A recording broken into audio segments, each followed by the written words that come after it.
میرا آج کا موضوع کاشتکاروں کے لیے ہے، وہ کاشتکار جو ذیلی معیشت اور ملکی معیشت میں ریڑھ کی ہڈی کی حیثیت رکھتے ہیں۔ 76 سالوں میں آج تک کبھی کاشتکار کے لیے نہیں سوچا گیا، ہمیشہ ذمہ دار اور جاگیردار کے بارے میں سوچا گیا ہے، جن سے نہ تو زرعی انکم ٹیکس لیا جاتا ہے، نہ ان کے پاس انگریز کے دیے ہوئے خزانے جو جگیروں کی شکل میں ان کے پاس موجود ہیں وہ لیے جاتے ہیں۔ زرعی اصلاحات کے نام پر آنے والی جو اصلاحات لائی گئی وہ بھی برائے نام تھی، اور جن کا ان کو پہلے آگاہی دیتے ہوئے ان بچوں کے نام انہوں نے اپنی جائیدادیں منتقل کی جنہوں نے ابھی اس دنیا میں آنا تھا۔ یوں یہ زرعی اصلاحات نام کی حد تک محدود رہی۔ اگلے لمحے ان پر زرعی انکم ٹیکس لگایا گیا، وہ بھی ناپید ہو گیا، ان کی وصولی آج تک نہ ہونے کے برابر ہے۔ ایف.بی.آر آج بھی اس کے تقاضے کر رہا ہے۔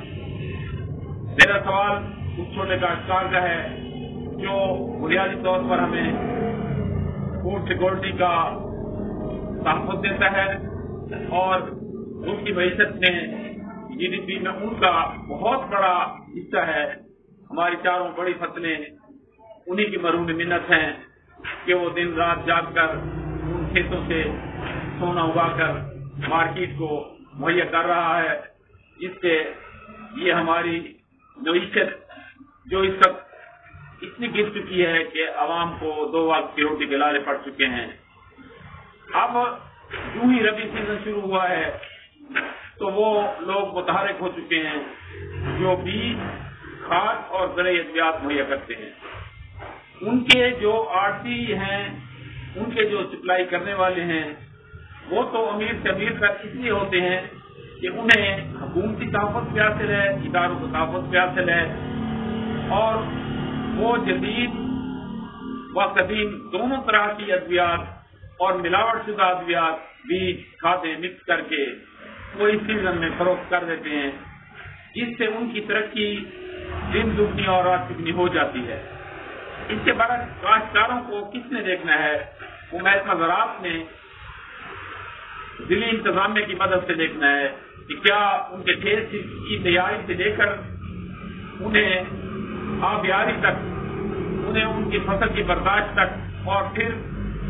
فارم ٹو مارکیٹ روڈ پر بہتر روڈ کے ذریعے ان کی فروختگی تک ان کی جیب میں معقول رقم کا جانا جو حکومت نے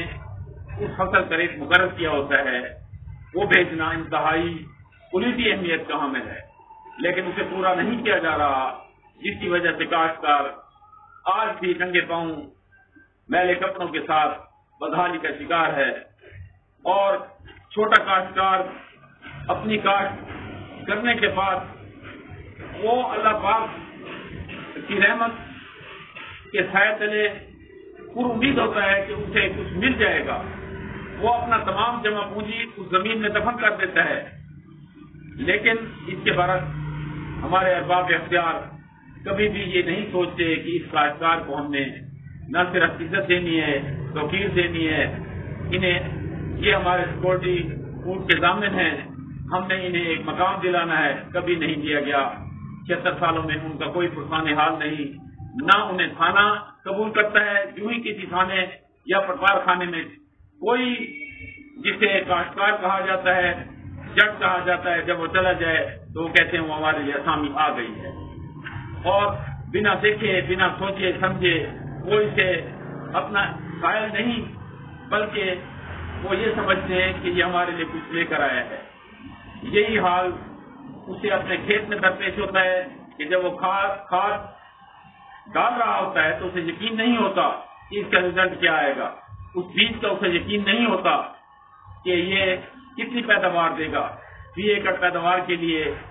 محکمہ زراعت لاکھوں روپے خرچ کرتا ہے، لیکن بنیادی طور پر گراس روٹ لیول تک جانے کے لیے وہ کبھی اس کاشتکار کے پاس نہیں پہنچا کہ اس کی زمین کس طرح کی ہے کہ اس میں وہ کون سی کاشت کرے کہ اسے واپس اس کا معاوضہ مل سکے۔ بینک ہیں تو وہ اسے قرضہ دینے سے کتراتے ہیں.